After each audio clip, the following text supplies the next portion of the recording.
And as the year 2024 comes to a close, we here at TV6 wanted to bookmark the biggest moments and stories across our area. Right now, we look at the biggest rulings in the courtroom that decided major criminal cases all across the two-state. Also transparency and even your rights on the roadway. We'll take a look.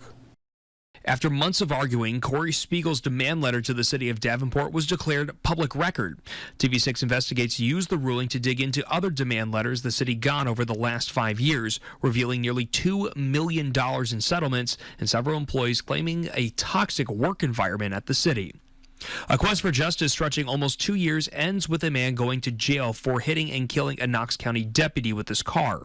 Video shows Dalen Richardson leading police on a chase from Grailsburg that reached speeds of 100 miles an hour before he hit and killed Deputy Nicholas Weist. Prosecutors want a natural life sentence, but the defense objects to that and has asked for more evaluations before the judge makes a decision.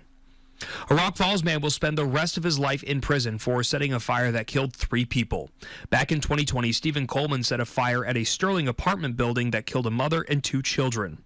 People related to the victims in the fire spoke before Coleman was formally sentenced, saying he single-handedly destroyed 4 families that night.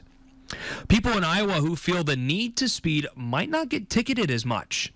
An Iowa Supreme Court ruling found the vast majority of speed cameras across the Quad Cities were unconstitutional. The few cameras that do remain can only ticket people if they're caught going 10 miles an hour over the posted speed limit. Red light cameras were not part of the court ruling and are still online. Impacts to city budgets that raked in hundreds of thousands of dollars from the ticket revenue has yet to be seen. One person will spend 3 years behind bars for his role in setting a massive fire in Rock Island County. Caden Sveck was one of 3 people charged with setting the fire at an auction barn in February that killed 1 animal. Sveck pleaded guilty and has been sentenced. Matthew Woodall pleaded guilty as well, but has not been sentenced yet. And the third person has pleaded not guilty, with his case currently ongoing.